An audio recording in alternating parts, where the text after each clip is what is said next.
All right. Do we have a microphone? We do.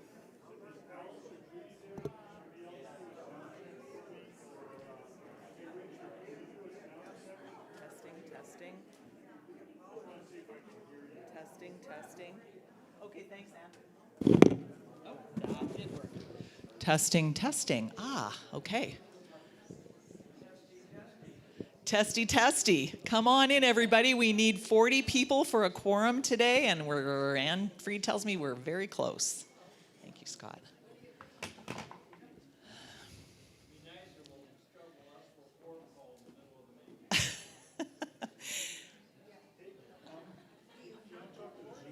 Sure. Let me just see. So Donna, can you do a sound check for me? Can you hear me? Give me a thumbs up if you can hear me. Okay, you can hear me. And Richard, Me. go ahead and speak some more. No. Oh, yes, yeah. Okay, that's good. All right. Eric. All right.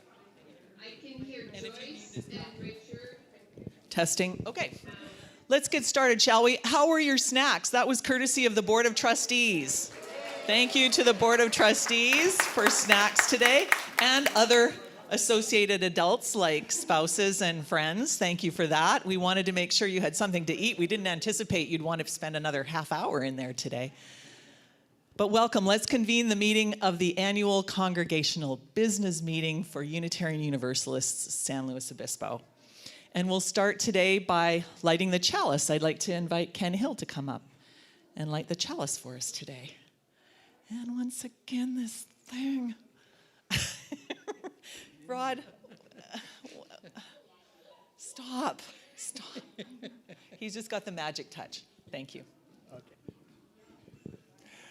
There are two ways of spreading the light: to be the candle or the mirror that reflects us. Thank you, Ken.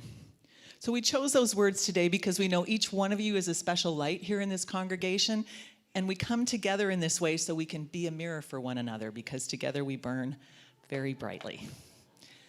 All right, could we get slides back again, Jose? Okay, sure, no problem. Sorry. Oh, you're gonna burn the place down? All right, welcome everyone. Here's our agenda for today. Check, we've already hit number 1. Aren't we doing well? Yeah. Next, we want to establish a quorum. Oh, so this is what we're going to do today. We'll establish a quorum. We're going to adopt minutes from last year. We'll go over annual reports, the annual budget. We'll have elections, appreciations, and recognitions, and then we'll extinguish the chalice. So we need 40 members present to have a quorum. And I'm told that leadership development is going to do a quick count for us, and I'll recite the number for the purpose of documenting this or memorializing in minutes. Thank you, LDC. How many do we have? Okay, so let the minutes show that Leadership Development Committee tells us we have more than 40 members in the building. Thank you, or in the room, I should say. Let's move on to adopting the minutes from last June. They were in your packet. Are there any changes, additions, or corrections to those minutes from last year? Sorry? They were spectacular? Great, you can thank Laura Emerson then, because she's the one who did them. I'll call for a motion. Go ahead if you want to so move.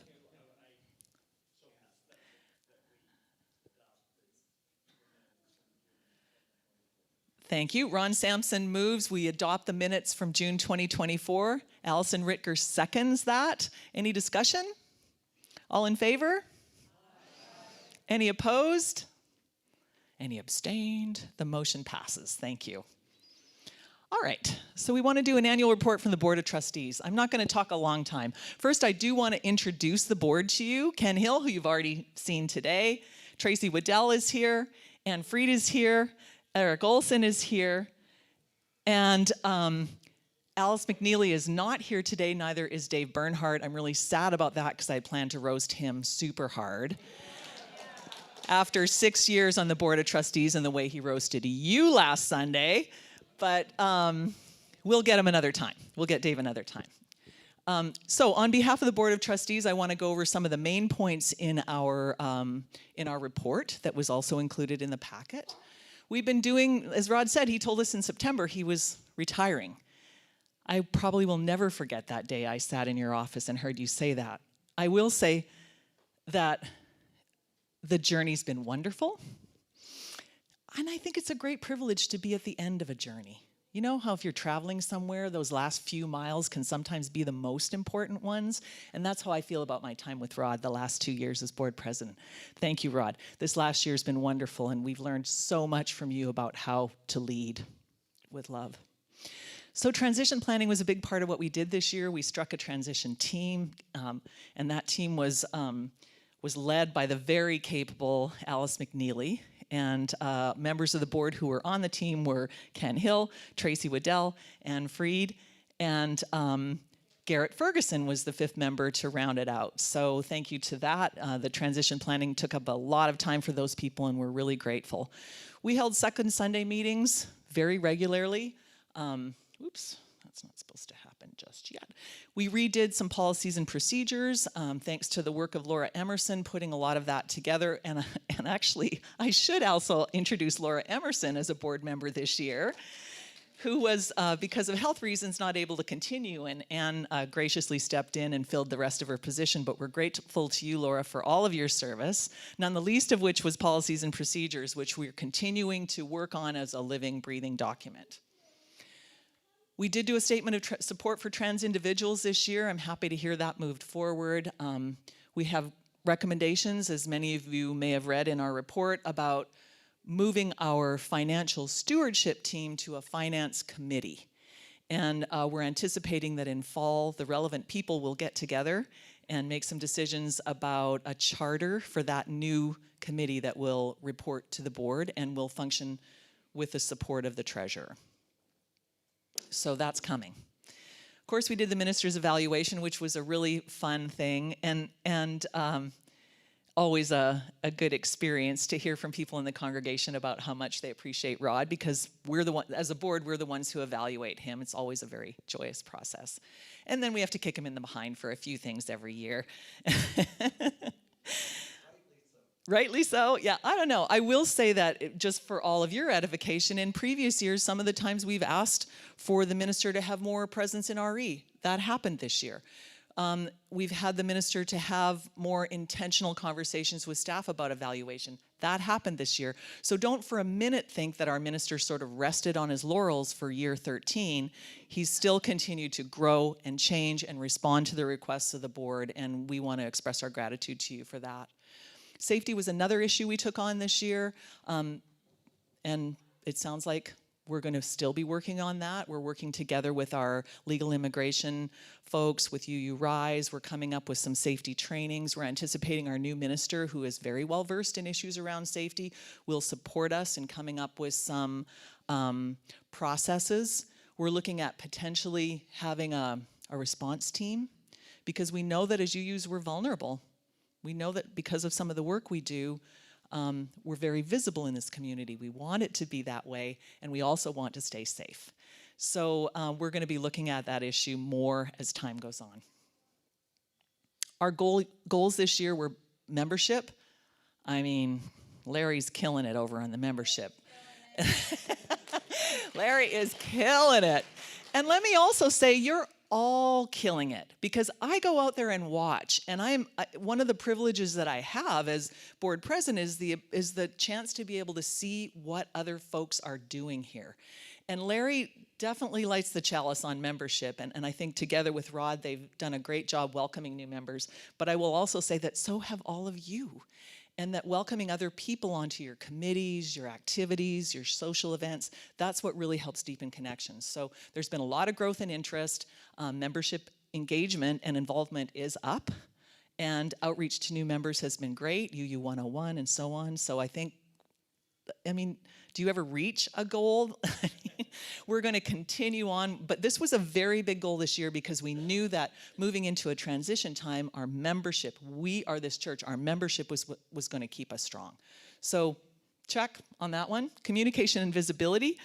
The Dave Bernhardt chaired a communications committee, and Ann Fried's on that one. I don't know, hands up if you're on communications. Ann, who else is on that one?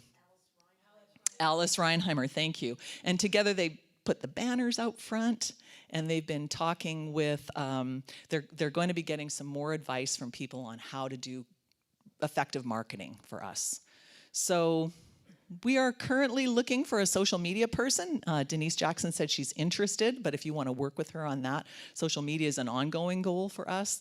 And then we formalized our partnership with Diversity Coalition. We're in communication right now with Pride. Julie, the lovely woman that you heard speak today, we're in communication with them about creating a formalized partnership. So one of the things we're looking at doing is formalizing our relationships with community organizations so they lift us up and we lift them up in the shared work we do, links to our websites and so on. So that will continue as a focus. I don't know what the new board's goal is going to be, but we did do some work on that this year. Governance and leadership continues to be an issue for us. We established a personnel committee this year. Rod is really the one who's been leading the charge there. And Christopher Nelson and Carissa Kluver are on the personnel committee, which was a goal for us to sort of formalize some of our personnel issues. We've worked on a plan for interim ministry. One of the things that we're interested in is how leadership plays out in this congregation and what we can learn about our new minister in that way. So, and we also supported, the board did with board funds, a leadership cohort of 5 people who studied leadership. We're hoping to continue that charge. Last goal was social justice and community connections. Support for community ministry is big at this congregation, in this congregation. We did include food share as one of our community outreach offerings this year, like, woohoo, about time. And we want to acknowledge those wonderful people, especially Rob and Barbara, for leading the charge on community outreach offering. We think we always will have goals around social justice and community connections. So any comments from board members about our goals before we move on? No? Okay. Ken, did you have something? Okay. Rod, your turn.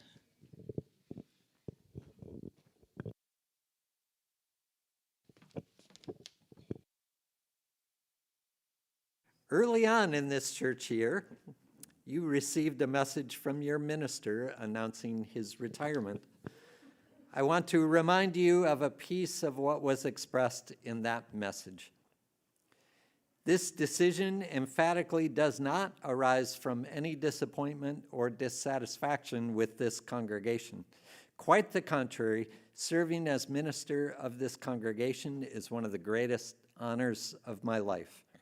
It has called forth the best of what I have to give, invited me to engage and even enjoy my own growing edges, and provided countless cherished experiences in creating beloved community. I'd say I am proud and pleased to serve as minister of this congregation in my welcome each Sunday, and that feeling has deepened each year. And I didn't even know then just how much that feeling would deepen this year. As you look toward ministerial transition in a time that quite naturally invites some anxiety and concern, you all have taken this opportunity to recommit yourself to the work of our mission of deepening connections by nurturing spiritual growth, practicing justice, and inspiring joy. Rather than hanging back to see what happens, you have leaned in with your generous contributions to meet and surpass the highest pledge goal in the congregation's history. You have embraced the words we use each Sunday in the offering. We are this church. We are its hands, its heart, its voice. You have embraced and are living out those words with new and renewed dedication in a time that calls us to resist the cruel and corrupt actions of our own government and to support those who are most vulnerable to suffer under these actions. Part of our shared ministry this year has been navigating a piece of this landscape of transition, explicitly acknowledging an ending, celebrating what was and is while looking toward what can be, what will be next. That is holy work. Culturally speaking, we are too often urged to ignore these liminal places, to either just keep our heads down and do the work in front of us, or to rush by this tender time and just get on with it for goodness sake. I am grateful that so many of you have been willing to pause with me this past year and to live into these moments, sharing stories from your experiences with this congregation, so many stories I had never heard before, and stories from your own lives. I received those stories as profound and meaningful gifts and will cherish them as I remember my time here with you all. This year, we mourn the deaths and cherish the memories of beloved members and friends of this congregation. Joey Galt, Tom Tiedemann, Charles Wyman, Jack Barsman, Kay Perryman Snow, Patricia Martin.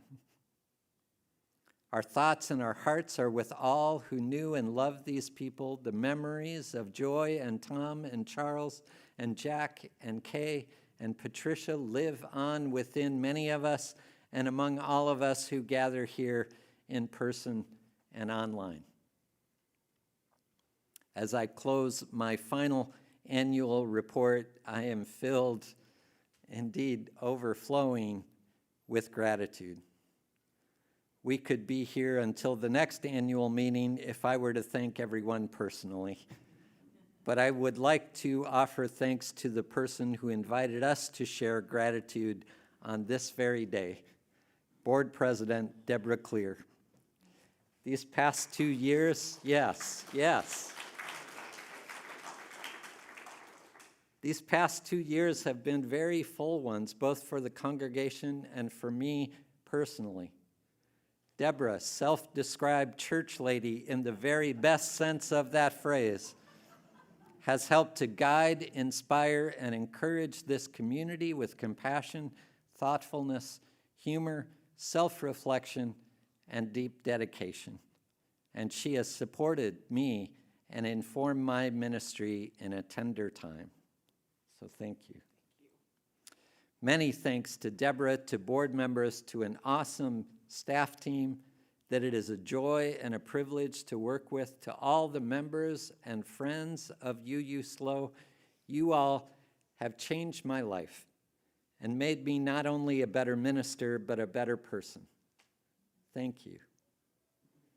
I am Rod Richards, proud and pleased to serve as minister of this congregation for another 3 weeks, and I will savor each and every moment. Thank you. Beautiful. Thank you so much. It's not an accident that freedom's the theme of the month, right? Oh my goodness. Okay. Moving along. Eric, can I ask you how many people are online, just for sake of the quorum?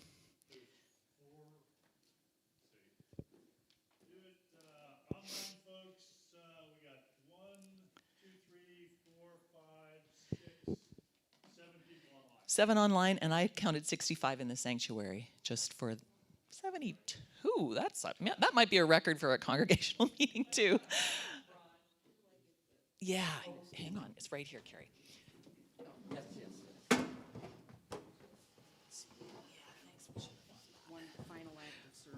Yeah, one final act of service, Carrie said. That was too good not to repeat. So I'd like to introduce Carrie Taylor. She's chair of the Endowment Fund Committee, and we'll hear the Endowment Fund Committee's report.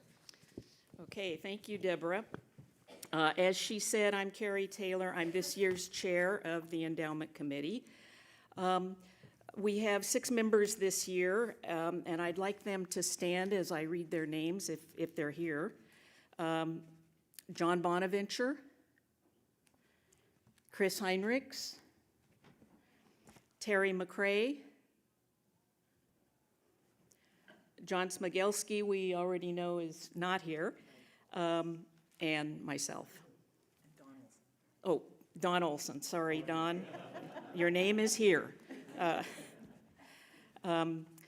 This group worked collegially together this year, and Chris was our 6th member who will be going off at the end of this year, but will, I'm happy to say, be a continuing attendee at our meetings in his capacity as the treasurer. So my report is basically just a summary of what was in your packets. The endowment fund is a sum of monies that are created by donations from members from their estates, their heirs, their friends, and the earnings from those gifts. The purpose of the endowment fund is to enhance the mission of the congregation. This year, we are recommending that it be enhanced in 2 ways. One way is to partially fund the operations of the congregation to the tune of approximately $71,300. And the second way is to pay the expenses related to both the search and the relocation of both our interim minister and the settled minister. The $71,300 approximate is a result of our bylaws that allow for the congregation to vote at one congregational meeting for an amount of up to 5% of the amount in the fund for the prior 13 quarters. And there's a little more detail than that, but the important thing is it is a defined number, but not until the end of the fiscal year do we know the exact amount. So that amount is going to fund the operations for next year's budget. And it's a significant part of the budget that will help the congregation do what we want to do next year.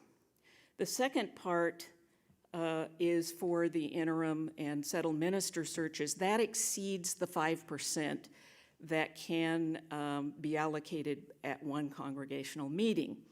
And so a second meeting is required under the bylaws to exceed that 5%. And that second meeting is going to be happening on June 29th. So, as far as what's in the fund right now, I have an update that includes to the end of May for our Schwab account. We don't have an update from the UU Common Endowment Fund yet, but the amount in the fund as of May 30th was $1,696,644. And I'd like to say that we, it was only because of the efforts of your endowment fund committee that we have almost $1.7 million, but it really is, it's a combination of investment strategies, the market working the way you hope it's going to, and generous gifts from members of this congregation. So I think in terms of what our plans are for the coming year, one of the things that you might find of interest is that we're trying to put together a second Sunday conversation. The board is very kindly giving us a Sunday, and it's at their urging, I might add, that we are doing this so that we can get into some of the more nitty-gritty of what goes on, how we decide on investments, what's happened with the market, that kind of thing that we don't have time to go into today. But that's up and coming this fall or perhaps this winter. We're also going to be having a session with an attorney who's going to talk about wills and trusts, and this is similar to, I think a few years ago we had the same attorney come and talk to members about this. And we thought that it's time now for maybe a refresher and also to catch, maybe catch isn't the right word, include our new members.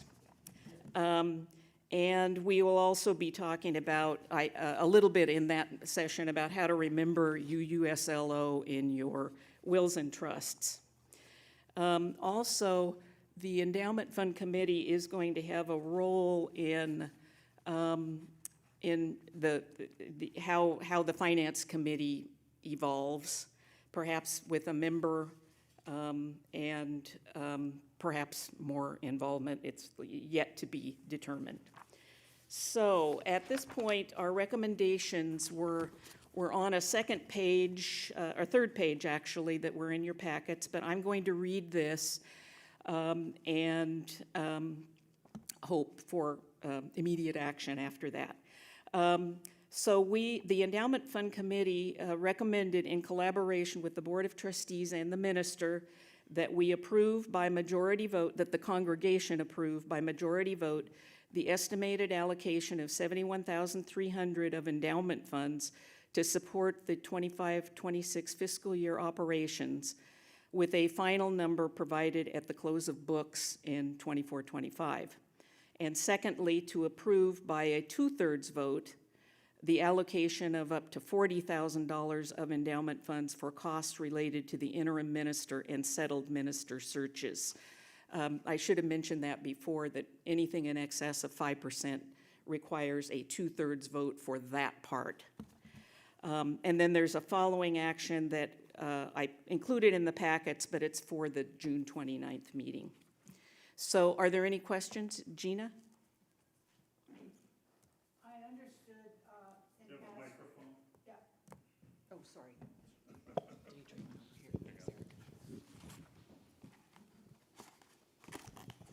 I understood in past years that we had deficit budgets passed and we needed to sort of make up the difference by incorporating some of the funds from the endowment committee. But this year, I thought we superseded our goal, and I'm wondering why we have to still make up $71,000. That is not a question for the Endowment Fund Committee. That is a question for the board. Yeah, and I was just going to say, Chris is going to talk about that for the treasurer's report when we get to the part of the budget. But it's a good question. Thank you. Okay. Could we get a round of applause for Carrie? Awesome job. Yeah. So I'd like to call for a motion from the floor to approve the 5% recommendation from the Endowment Fund Committee. I see June Minicle. June so moves. A second. Peggy Heinrichs to second. Any discussion around that part, using 5% of the last 13 quarters of the almost $1.7 million to help fund this next budget? DK? Yeah, just very briefly, I'm wondering if you should vote on it before her question is addressed by the Treasury Committee. Say it again? I'm wondering if you should vote and approve on it before that question is addressed by the Treasury Committee. So the answer to that is, it's a good question. Chris is saying yes. The budget has been circulated. So we, in accordance with our bylaws, we put a packet out with the budget. So anyone with questions about that, of course, is welcome to ask. But the budget was constructed with that recommendation in mind. Of course, it is the congregation's decision. Any other discussion? I'm going to call for the vote on that motion, please. So all in favor of the motion to approve 5% of endowment fund monies to be transferred to operating funds for the 25-26 fiscal year? All in favor? Thank you. All opposed? Any abstentions? Thank you. The motion, oh, Douglas, are you abstaining? Okay. 2 abstentions online, and 1 present. Having seen that, the motion passes.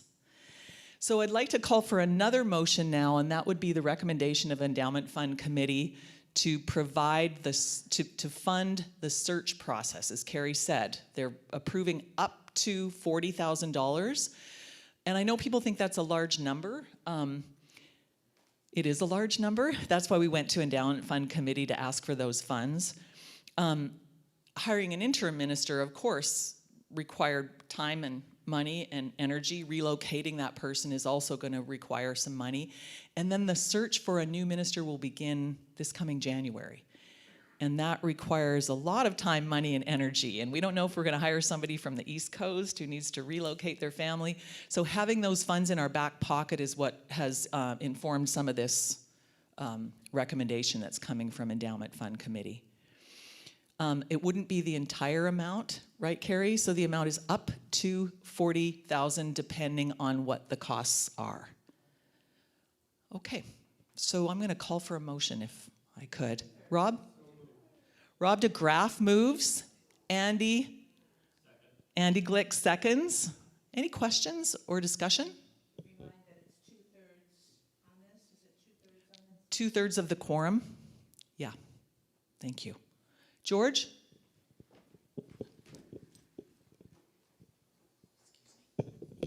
It's not clear in my mind what the 41,000 would be spent on.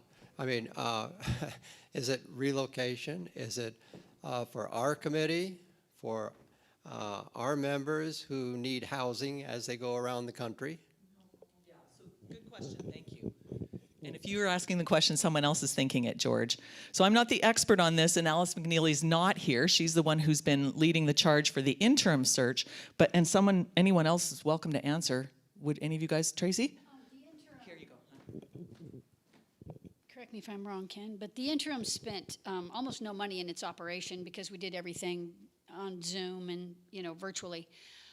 We had very low costs, but the agreement to move the minister is up to $10,000. Maybe it won't cost that much, but even if we did that twice, that's $20,000. And the idea wasn't that we would spend $40,000 or even want to, but just that it would get approved at this meeting so that as it was needed, we wouldn't have to keep calling these meetings to reapprove another $5,000 or another $4,000 or another $2,000. We could just do this once, and with every hope of not spending it all. Just realize that we could have 3, maybe up to 5 ministers that we have to vet. That could involve travel, as you pointed out, lodging and all kinds of things. So. Thanks.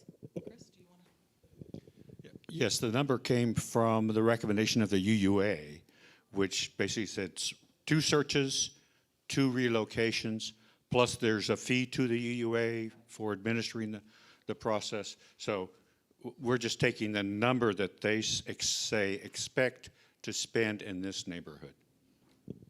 And do you expect we're going to spend that much? I don't know.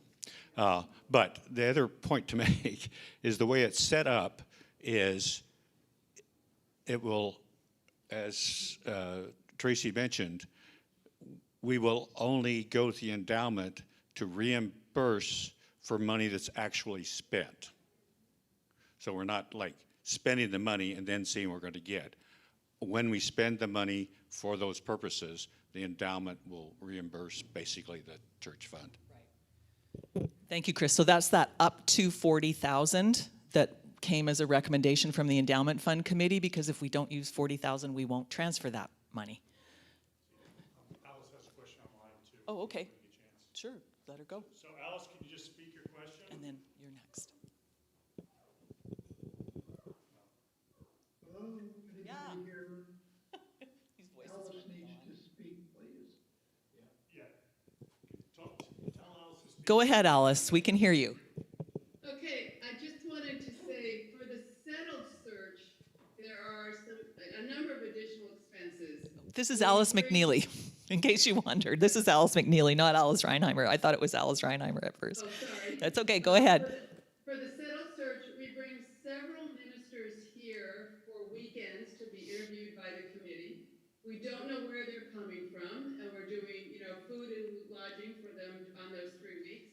We also have candidating week, when the minister and their family, the final choice, the minister and their family are here, and that visit spans 2 weekends, so, you're talking about 9 days of food and lodging there.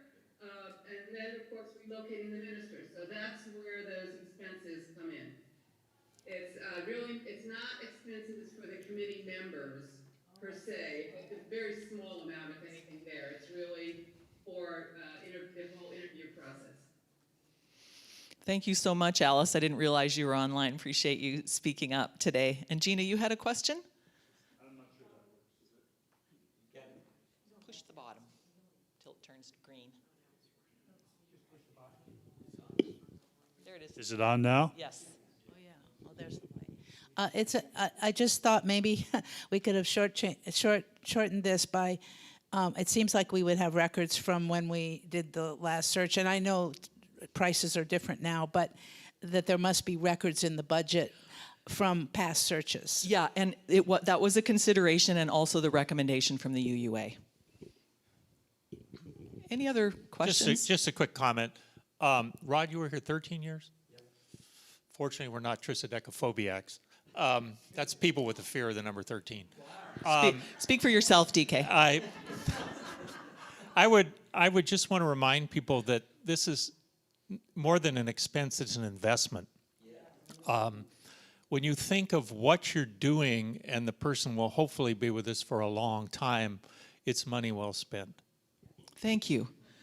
I want to add something to that, and that's that we don't do these things lightly. We don't touch our endowment fund without consideration and thought. I see you, Andrea Brown. So many of our decisions, can you hear it? Yes. So many of our decisions in the next couple of years have been based on trust. And the trust in the board, put your shirt back on. But seriously, and I'd like to express trust in the search committee and in the board committee and in the endowment. If they need that money available, I trust they will use it appropriately, period. Well, thank you for that vote of confidence. Any other comments? All right, let's vote. The motion's on the table. We got one more comment. Oh, okay, sure. You want to say something? Just speak out. John, go ahead. Yeah, I just wanted to point out that 40,000. I just wanted to point out. John Smigelski.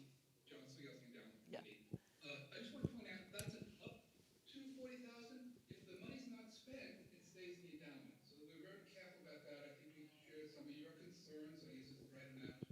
But since it stays in the endowment until it's spent, if it's not spent, it remains in the endowment. So I think that addresses that issue. Thank you, John. And that wording is in the motion. Up to 40. I did have a comment about the previous thing, the Gina's question, but we couldn't get through on Zoom. So when it's the time to talk about that, I'd like to have a comment at that time as well. Okay, thank you. So I'm going to call the vote. All in favor of up to of the motion as previously stated. I'm not going to try and restate it for you. All in favor? Thank you. Any opposed? Anyone opposed online? Nope. Any abstentions? The motion passes. Thank you. All right. We'll vote on the budget. And the budget is, the $40,000 is not included in the budget. That's a separate amount that's not budgeted. Oh yeah, thank you for that reminder. So we're required, as Carrie said, under bylaws to have 2 congregational votes to exceed 5% removed from endowment fund. So we will have another congregational meeting at the beginning of Rod's last service, because that's just what he wants to do, on June 29th. So when the service starts, we'll say, right, we've got a quorum, the motion, and we're just going to do that business at the beginning of the service to be sure that we have a quorum to get that work done, because we don't want to keep you every Sunday for the rest of that day. Okay, yes, your dogs are waiting for you, we know that. All right, so let's call on our treasurer, Chris Heinrichs, to do the treasurer's annual report. And thank you to Endowment Fund Committee for those recommendations and for that report also, Carrie, thank you.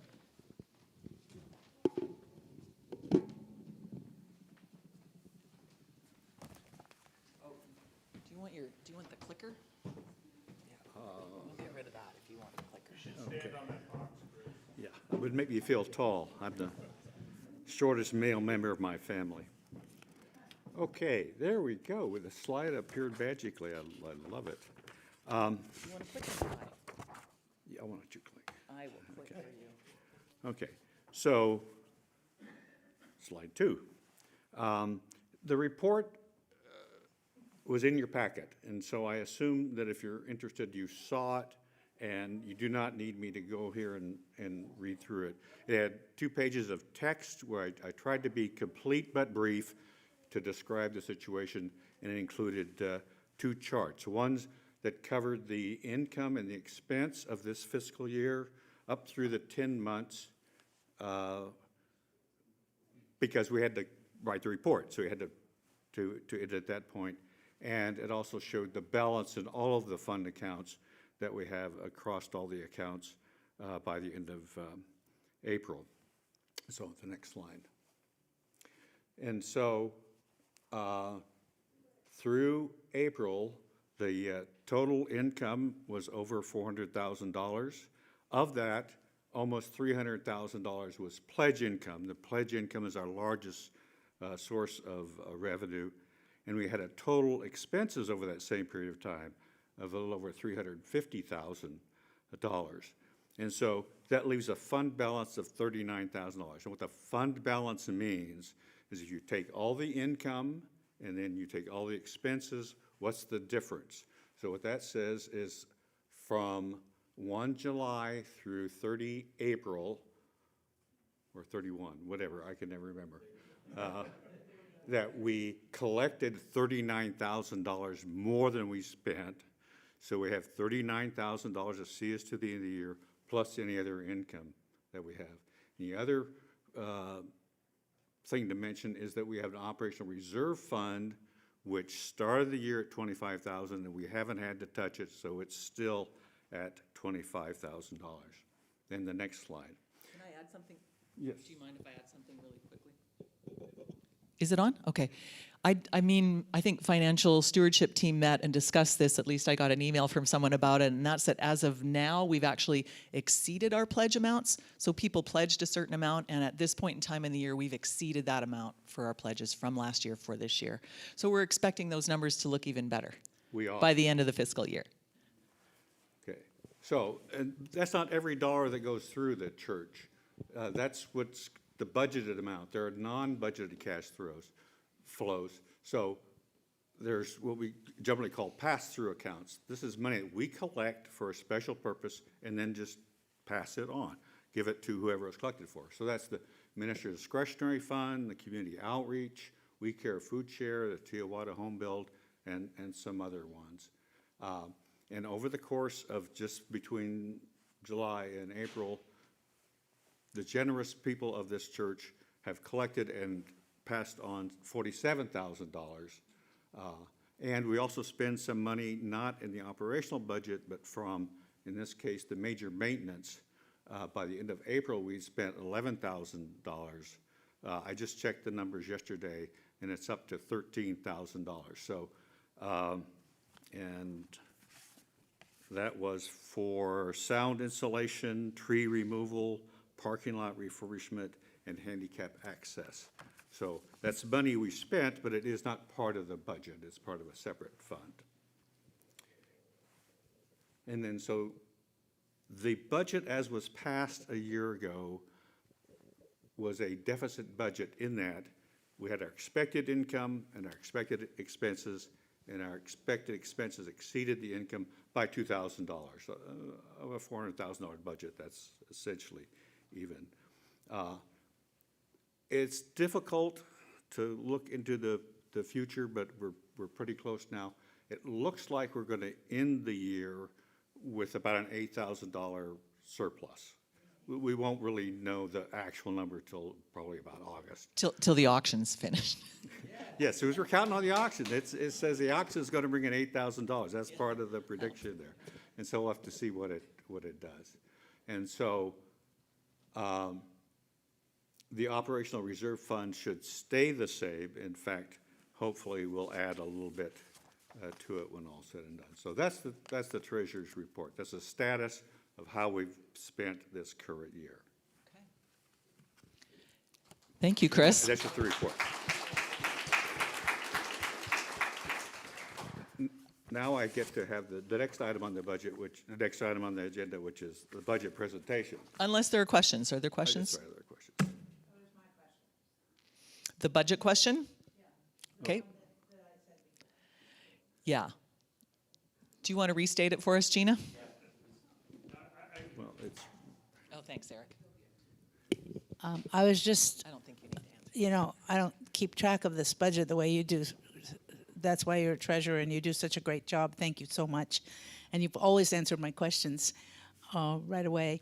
But I just wonder if we were running deficit budgets and now we are looking at a budget that is not a deficit budget, what we needed the $71,000 from the endowment for. what I will do, I will say that's really a question for the budget presentation. And in fact, there's a slide that sort of deals with that. And if you still have questions after that, then we'll go into it in more detail. Thank you, Chris. Thanks, Gina. All questions are welcome. Okay. So let's have the first slide. So again, like with the treasurer's report, the budget presentation, there was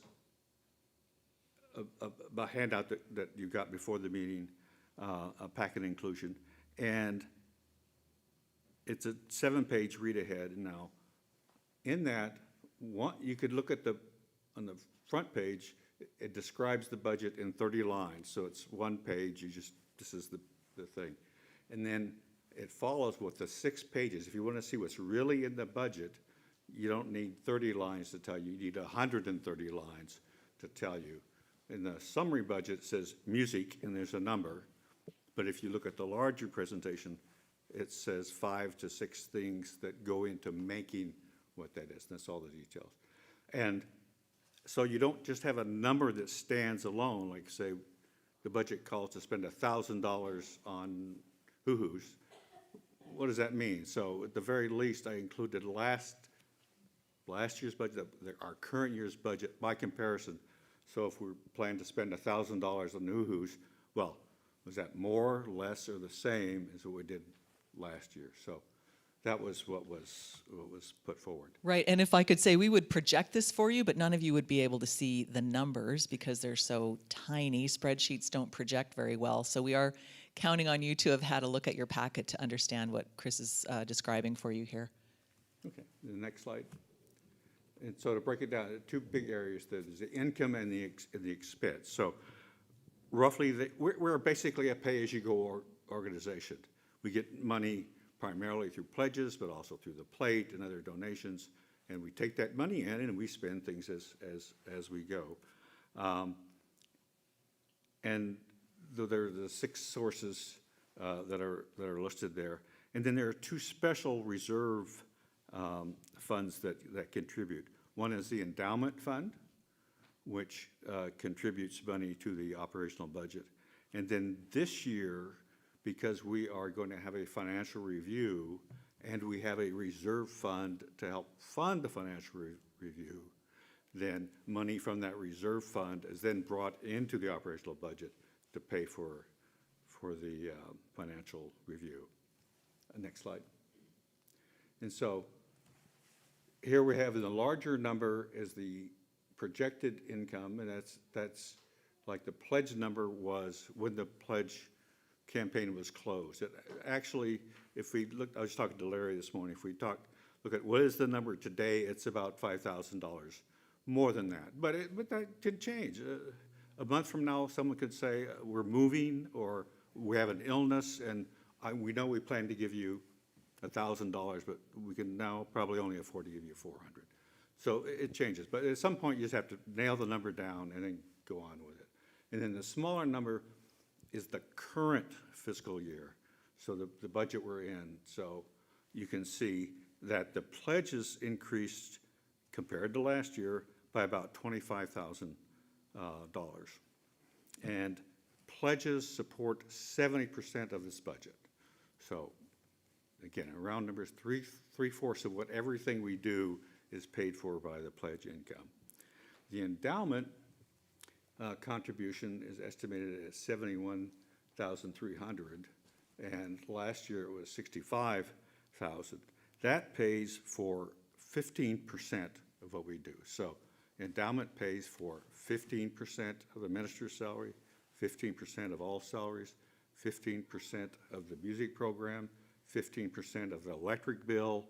It pays 15% of everything we do. And if it didn't give us the money, we'd have to do 15% less. Now, we can get 15% less out of the minister, but it's hard to get 15% less out of the electric company or the water company, whatever. And that represents a $6,000 increase from last year. And so the other income from all the other sources is about 15% of the budget, and is projected a very small increase from the previous year. So overall, it's roughly a $40,000 increase from last year. So then the expense slide, it's slightly confusing to see those numbers, mainly because for a number of years, we had a staff custodian, John Landreth, and then when he retired, we've gone through 3 custodians, and it just hasn't worked out. And so we now have a contract janitorial service.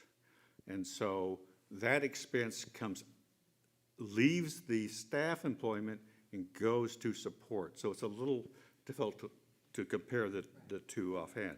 But if we took out the custodian out of the picture, and the personnel committee and the board, personnel committee recommended and the board concurred that there be a 5% wage increase for the staff.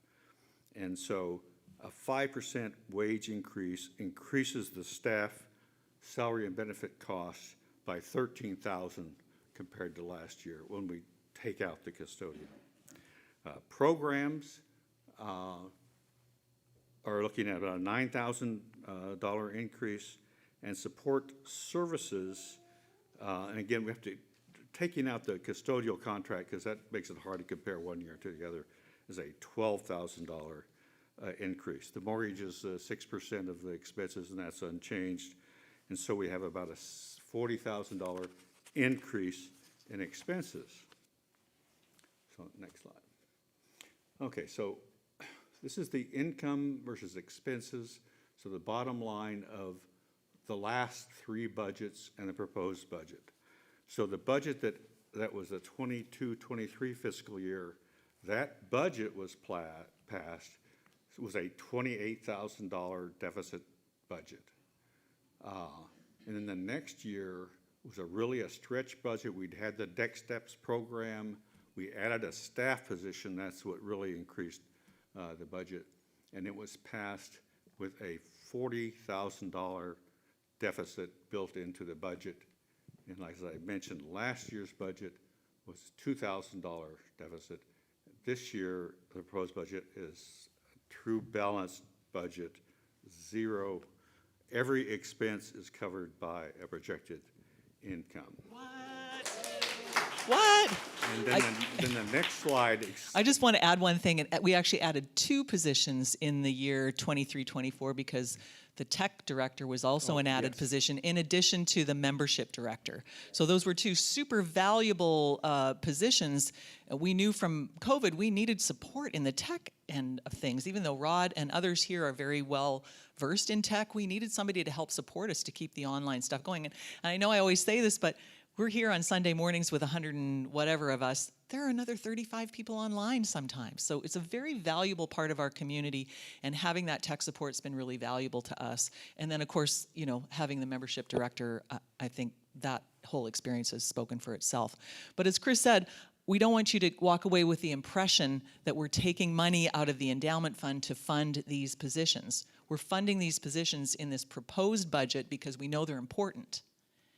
And we're doing that in addition to the other things that we're funding, because we know that what other people have asked for, your committees, your programs, are important as well. So we don't want you to think that Larry's position and Tom's position are funded by endowment. That's not true. They're funded potentially by this proposed budget. And as Chris said, the endowment funds are paying for 15% of everything, including those positions. So, all right, you good to go on? Sorry to Yes. interrupt you No, yet no, it's again. okay. And so how did we pull this off? We pulled it off because we had $60,000 in operational reserve funds. Over the years, we had collected more than we had spent, and it had built up. And so we made it a nice little separate fund and put a little fence around it. And so on 1 July of 2022, we started with $60,000. And then a year later, that fund was down to $40,000. And then a year later, that fund was down to $25,000, where it sits today. And so this budget proposed, let's start building that back up. The general advice is you should have a reserve of 2 months operating expense, and $60,000 is a little shy of 2 months operating expense, but it's in the ballpark. And this budget actually says, all right, let's start putting some of that money back, and so it includes $4,500 to go back into that. And so what is the budget? It's what we expect to get, and we try to be very honest about that. I was on the board in San Antonio, and they couldn't get the budget to balance, and somebody always said, well, we could get more pledges during the year, so let's just raise the pledge money budget to above what we actually have in pledges. Here we're much more honest. The number that we have there is pledges that we actually had at the beginning of May. And then our intentions, how do we plan to spend this money? You very generously are giving us this money, and now we're telling you this is how we are planning to spend the money. And so one more just reminder that we don't just pass this budget and walk away. It's reviewed every month. How do they know they're done? I hear a voice. That it's tracked every month. The board, the minister, the treasurer, and the financial stewardship team, which will become the finance committee in the future, reviews the income and expenses, sort of like that chart that was included in the report of what happened this month, what is accumulated year to date, and compare that to the annual budget, and the balances that are in the various funds across the church. The board sees the one-page summary, but the other people there see the whole 5-page, 130-line printout of where the money has gone. So we really try to take care of it in a responsible manner. And so I guess the last slide is I'd like to entertain a motion that we accept the budget as proposed by the board and printed in the packet. And with the motion on the floor, then there can be discussion. So I'd like to ask for a motion from the floor. Who's everybody pointing at? Oh, we'll yeah. So, DK? DK so moved. Second, Gina Whitaker. Any discussion? Marie, did you have a question? I do. Eric's got a microphone for you. Okay. There's very little in here for capital improvements and betterments. You have some maintenance, but I'm just curious about the long term. We've had discussions about, sprucing up the social hall and doing some other things with the yard and the lot over here. So Sure. there's nothing in the budget for that. Yes, and there's kind of two answers to that. One answer is in the budget, that's the operating budget, that's routine maintenance. For, you need to call the plumber, you need to fix the light bulb. And separate, if you go back and look at the handout that was included in the packet, you saw that multicolored form which showed all the funds.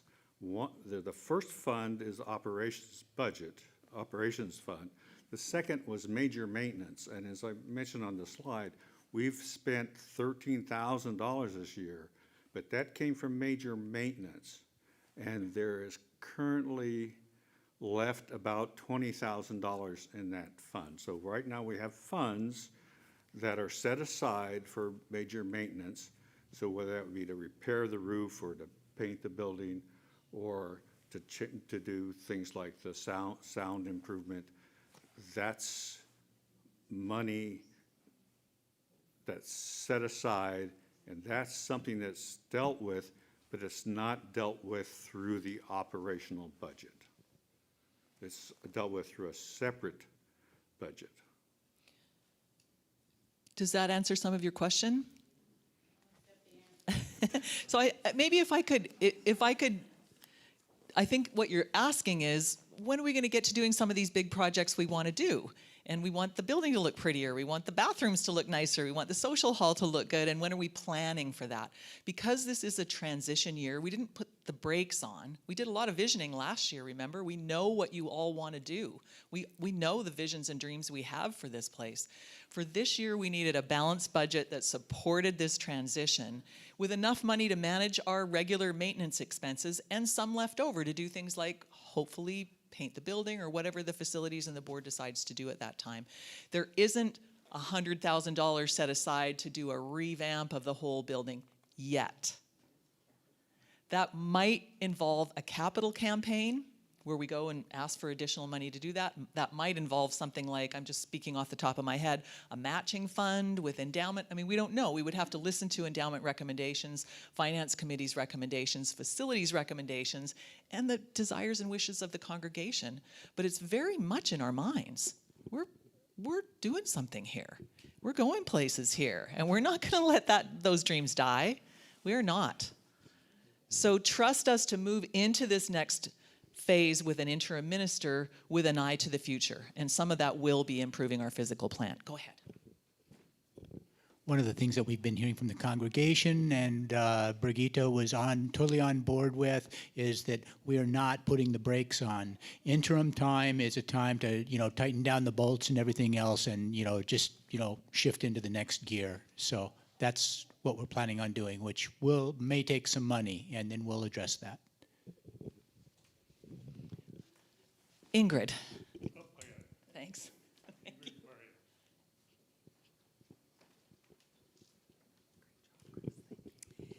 So I paid attention to staff is getting 5% increase? Yes, thank you for raising that.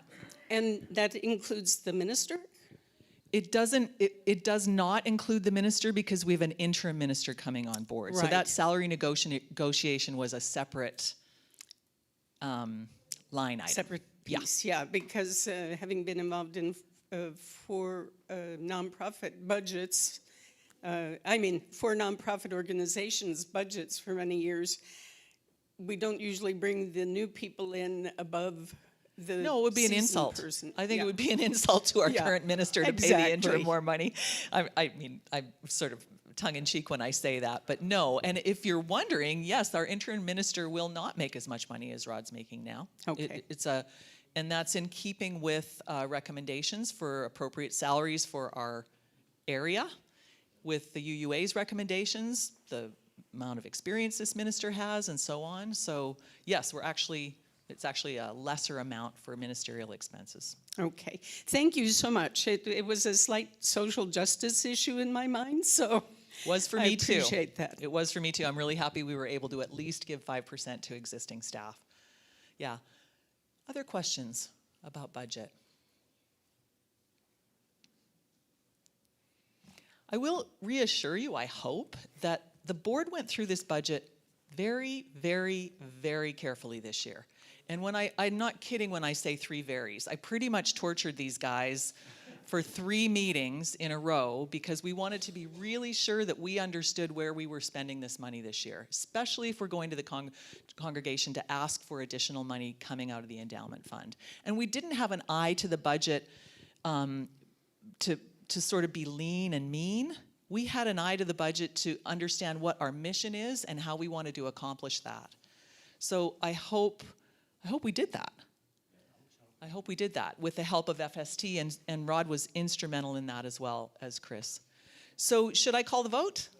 All right, all in favor of the proposed budget and the motion is on the floor, raise your hands. Thank you. Any opposed? Any abstentions? Larry's abstaining because he's staff. Good job, Larry. You're good. Donna, are you raising your hand for oppose, or are you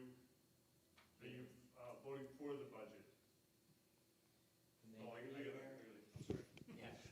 Hey, Donna, I was a little confused. I think there was a little delay. Are you for the budget? Yes, okay, there we go. Yeah, Good, it so- passed unanimously, thank you. And thanks to Chris Heinrichs.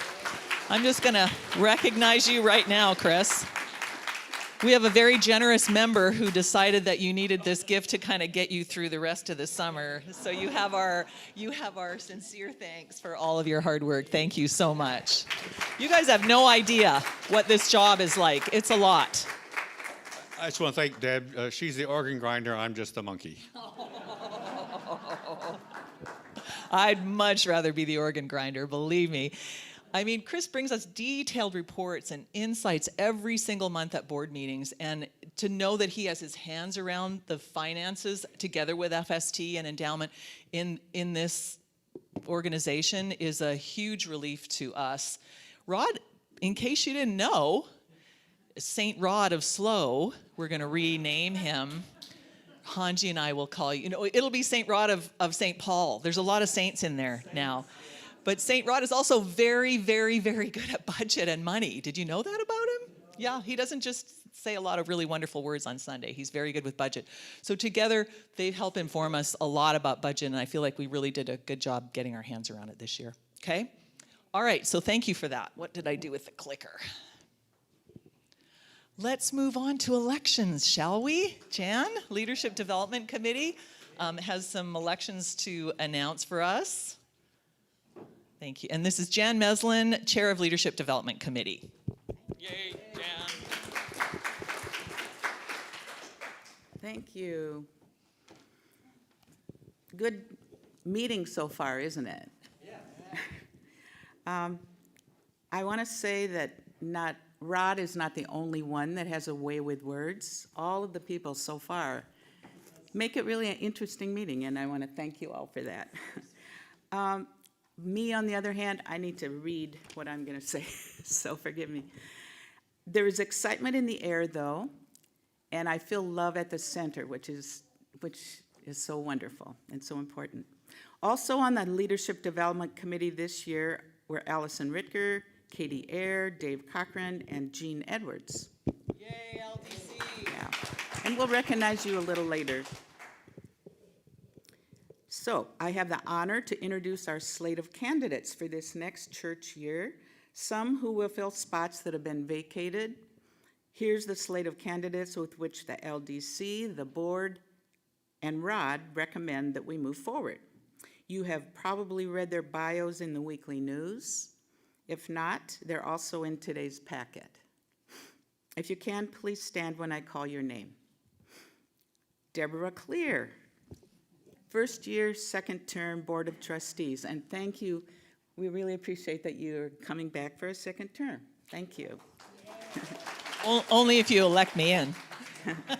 Lori Wyman, first year, first term Board of Trustees. Don Gady, first year, first term Board of Trustees. And Steve Caden, first year, first term Leadership Development Committee. So the rest of the committees are filled for next year, but we honor these people. So this is who we put forward. Are there any nominations from the floor? Seeing none, the slate of candidates stands as is. You want to take over? Sure. Could we call for a motion to elect the slate as it stands, as distributed? Douglas Pillsbury, so moved. A second. George Snow, seconded. Any discussion? All in favor? Any opposed? Abstentions? The motion passes. Thank you all so much. Thank you to Leadership Development Committee. We are so excited about this board. It's going to be great. Congratulations to all the newly elected people, 100%. And thank you to Steve and Dawn and Lori for agreeing to serve. I just want to say one word about that word. Rod and I have conversations about that word, serve. We can say we serve as a board member or serve as a minister, but it doesn't imply we're servants. Service and being servants are two different things. And my mom used to have a saying. She'd said, neither a king nor a servant be. Nobody wants to be anybody's king here at UUSLO, and nobody wants to be anyone's slave here at UUSLO. When we serve, we participate in ways that help us grow. And I can't even tell you how much I've learned and how fun it's been for me to be able to work together with all of you. So I hope as new board members, as new LDC people, as new elected officials here at SLO, officials here at SLO, that you'll have the same wonderful experience that I've had, and I look forward to working with you all. Thank you. All right, should we do the fun stuff now? Mm-hmm. Let's do the fun stuff. Okay, that is the budget again, and we don't need that. We're all done with that. Yeah, we're all done with that. Somehow it managed to get in the, wow. Am I going backwards? Okay, so I still have some things to learn. All right, there we are, appreciations and recommendations. In case you haven't noticed, I like hands a lot, right? You might have seen them crop up for the last 2 years as I've been the board president. I have a collection of hands at my house. For me, hands are the manifestation of our heart center. The work that we do to express our love for one another, we do often through our hands and our hearts and our voices, of course.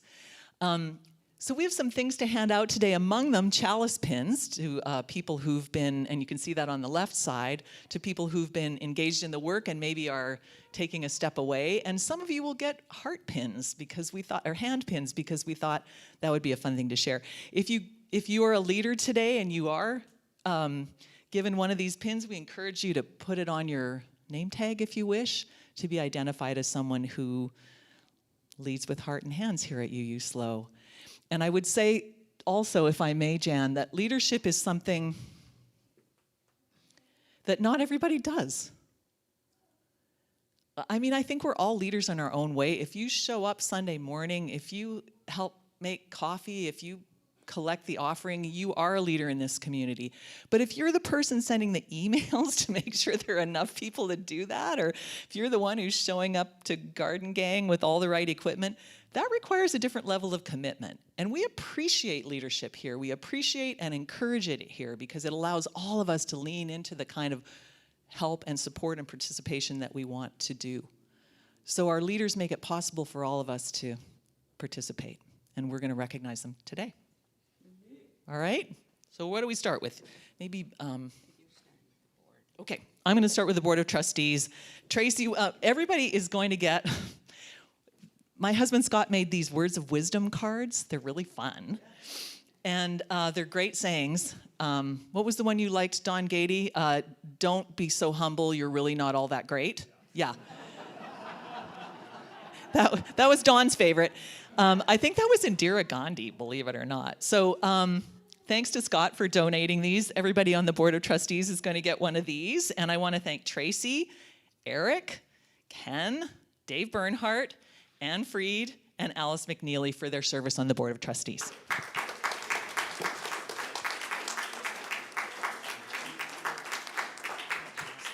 Yeah, sure. Okay, thank you. All right. Are you next? Okay, I think that's it. Well, I do have one other thank you, and that's to Carrie Taylor, who has been our recording secretary this year and done a fantastic job as recording secretary. Thank you, Carrie. Yeah. In addition to, thank you, Mike. In addition to her work with Endowment Fund Committee, and Carrie is retiring from this position as of after this meeting.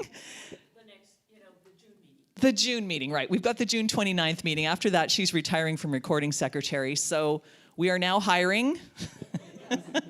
You'll get a prize at the end of the year. It is a great way to learn about how the board works, and in so doing, find out about how the congregation works. So if you're interested in board leadership, I would suggest it might be a really fun thing for you to do, to take minutes for us. Okay?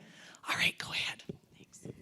On a personal note, I also want to thank the whole board for each of your roles to help ensure we have safe and secure spaces for vulnerable folks who come to UUSLO. Thank you. And there's one board member who was recognized earlier, but we still want to recognize her some more. Who do you think that would be? Deb Claire. First of all, the LDC. The LDC appreciates you. We're glad you're coming back, and we appreciate all you've done to guide our work on the Leadership Development Committee also. And we have some flowers for you. Thank you. That's the LDC. Yeah. And I would also like to add, as our board president for 2 years, your leadership, hard work, and loving heart have helped us bring those same qualities to the fore in our UUSLO community. Thank you so much for helping us to become a beacon for our values at UUSLO and our greater community. And may you enjoy some well-deserved rest from the duties of president. We will look forward to enjoying your continued participation and wisdom in our midst. Yay.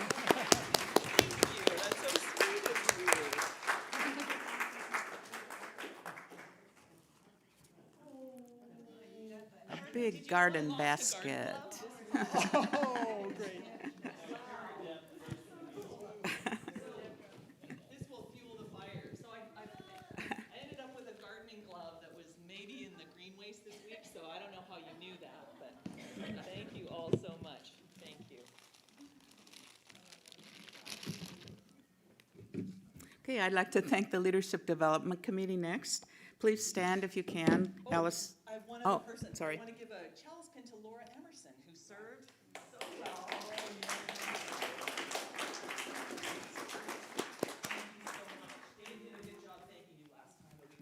So we also have chalice pins for Dave Bernhardt and Alice McNeely. Do we still give them to them? Can we get us somehow through the computer? Okay. Thank you for remembering Laura. So the Leadership Development Committee, Allison Ritker, Katie Ayer. Is Katie still here? David Cochran. This is his final term, so he gets a chalice pin. He's finishing the 3rd year of his 2nd term. And Jean Edwards. Is Jean Edwards here? Who's also leaving the LDC. So thank you very much. And in order to, in order to promote leadership development, and since the UUA no longer hosts local in-person leadership trainings, we now recommend their online training modules called Leader Lab, and Deb already talked about this a little earlier. We found 5 people who were willing to go to the Leader Lab trainings this year. The board gave scholarships to them, and then they went to, they're still in the process, and they're seeing the trainings, and then they get together and discuss them. And we'd like to expand that next year, so think about that. If you have questions, let me know. All right, now the Endowment Fund Committee, I guess you already got recognized, but let's recognize you again. Yes. Carrie Taylor, Chair. Stand up, please. Yeah, stand if you can. Chris Heinrichs, final term, so he gets a chalice pin, but he'll remain as treasurer. So if we're you're going really off the glad. committee, you get the fancy pin. Yeah. John Bonaventure. Thank you.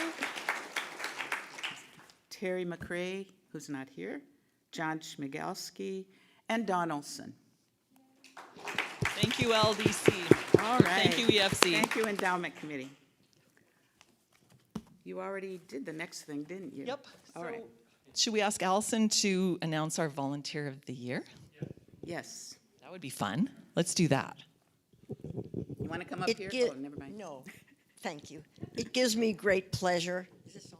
Yes. Oh, it gives me great pleasure. She isn't here. She and Erica went camping to say that the unanimous choice of the Leadership Development Committee for Volunteer of the Year is Alice Reinheimer. And she does so much for social justice and for Pride and for the committee for communication. That's it. The banners. Yes, she does the banners, and she does the website. And when I have Anti-oppression questions, committee. she has answers. So I am. She's a Zoom host too. Yeah. An anti-oppression So co-chair. we told her the other day, and she was overjoyed and surprised. But we said, just go with it, girl. Good advice.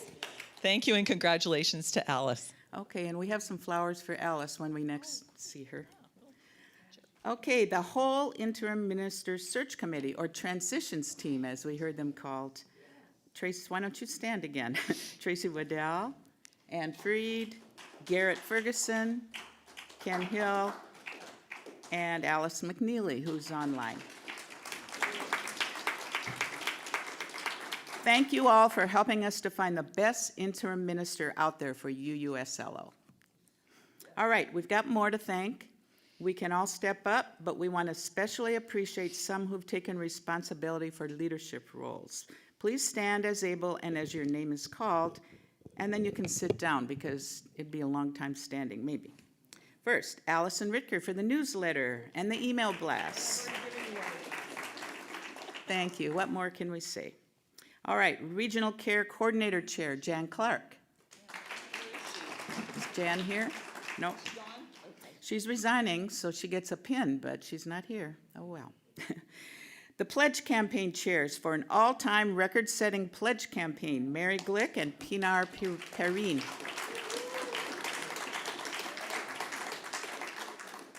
Worship Arts Chair, Susan Bailey Caden, who's an outgoing chair. She's done a great job. How long have you been on the Worship Arts Committee, Susan? I lost count. Okay. 7 years. Well, thank you so much. And we have amazing services, and I'm just thankful that lots of us get to be worship associates, and I think that's wonderful how we're spreading that around and giving us all that leadership power. All right. Dave Bernhardt for communications team. He's not here. The Garden Gang. Lyle Yeager.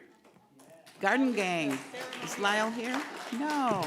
Lyle gets the ceremonial trowel. We'll make sure that he gets it. And if you're not a garden gangster, you don't know what you're missing. He's the best boss I ever had. He never complains if I miss weeds. And we have a superpower on Garden Gang. It's called Helen Slusher. You've never seen anybody weed like this girl weeds.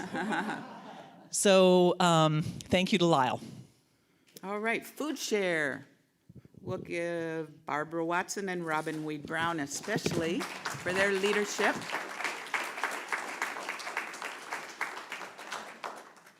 We've got some special aprons for you. Yeah, hopefully you can enjoy them. Next, the welcome team, Jamie Wolf. Is Jamie here? And additional thanks to all the welcome team members, of course. The Music Committee, Jan Lesser, Chair.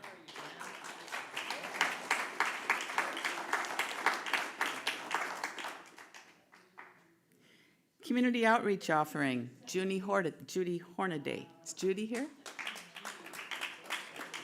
COO, Judy Hornaday. Zoom hosts, Deborah Clear, Ken Hill, Alice Reinheimer, and Eric Olson. Thank you so much. Zoom Social Hour hosts, Joyce and Richard Knight. Are they online? We are also hiring for that job. If you're a Zoom person or you like to do Zoom services and you're interested in helping facilitate the social hour on Zoom afterwards, Joyce and Richard can show you how it's done. They've done a wonderful job of that this year, so thanks to them. Anti-oppression community co-chairs, Alice Reinheimer and Douglas Pillsbury. And Jan Meslin. No, they're the two co-chairs. You get one of those for AOC work too. You provide all the food, don't you? about you, Douglas? No. She said no, okay. Bloomers, the flower people, Janet Murphy. And I think Diana too, right? Or Janet has got No, it going. Make sure we have such beautiful flowers here all the time in the front. The auction, Don Olson. Special recognition. Deb Clear, okay. Don Olson and Deb Clear. Breakfast, Eric and Don Olson. Oh. While you're standing. We're gonna get you one way or another. Women's retreat. Did you hear that? Gina said we love the breakfast experiment. It's not an experiment anymore. Women's retreat, Lori Wyman.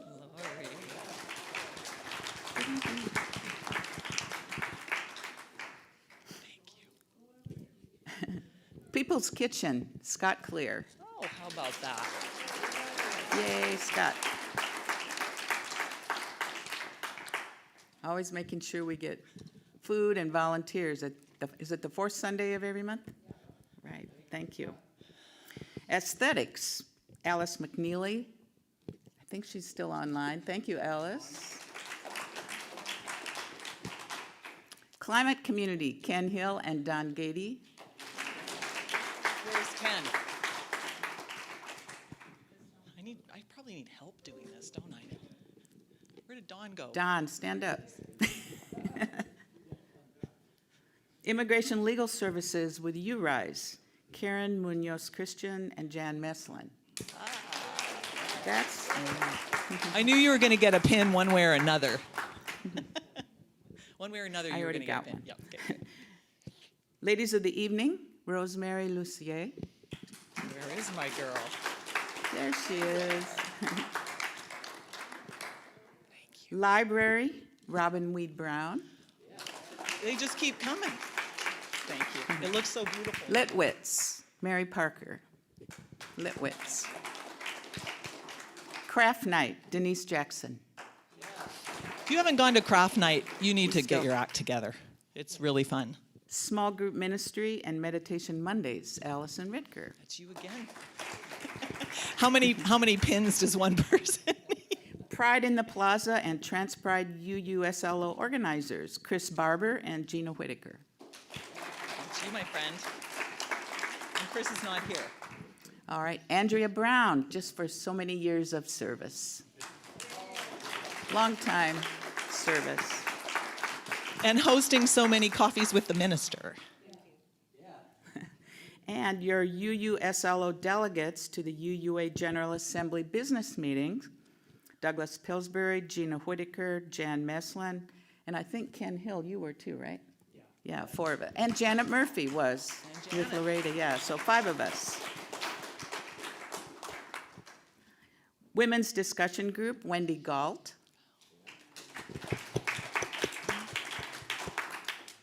And of course, Janet Murphy and the many RE volunteers.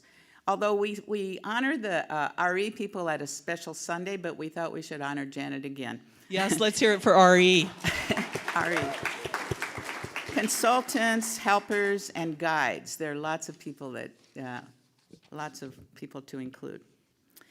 So, I know all of you could be listed here, and all the people on all the committees. We just wanted to honor some of the special leaders, but let's just keep going a little bit more. So have you ever thought that the same 10 or 15 people seem to do all of the good work here at UUSLO? No, not at this congregation. We just saw evidence of that, and there's more. I mean, it takes all of us. Certainly not this year. And we have so much good energy here and leadership. So I think we all should be thanked. But I just want to mention also the thanks in the social hall. Have you had a chance to see all the notes that were put up to thank special people? And you still can put those up. Just certain people that you just want to add a special thank you to. So go read them. They're really some special things. And there's note cards if you want to. You can still do that, right? Yep. You can still do that for a while when we're done. So now for some little bit more. Please stand and then remain standing if you served on a committee this year. That should be a lot of you. You acted as a worship associate on a Sunday morning. You Stay volunteered for one of our programs or partner programs, such as Food Share, People's Kitchen, Shower the People, or You Rise Legal Service. You sang in the choir. Don't sit down, this is not a on and off thing. Stay standing. You helped on the coffee crew or hospitality crew. You volunteered for an event or party. You attended a coffee with a minister. You volunteered in RE this year. You joined a UU social club like Mahjong or Litwits or small group ministry. I think we're all standing, but I'm going to still keep going. You supported our auction by offering an item or bidding on one. You volunteered at a booth for UUSLO, maybe Pride in the Plaza or Trans Pride. You attended a movie or other event organized by our anti-oppression community.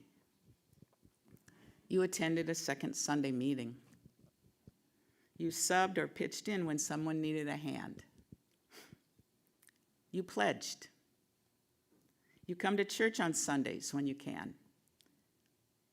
You came to this annual congregational meeting today. Okay, that is everybody. Everyone's already standing. That even They have Jose been is for a standing up there while. at the back. So we are all UUSLO. Thank you so much. Give yourselves a hand. Give yourselves a hand. Thank you all so much. So let's extinguish the flame with these words that we do every Sunday and every time we meet. We extinguish this flame, but not the light of truth, the warmth of community, or the fire of commitment. These we carry in our hearts until we are together again. Thank you all so much, and see you next week at Rod's party, and see you on the 29th for his last service. Take care. Thank you for coming.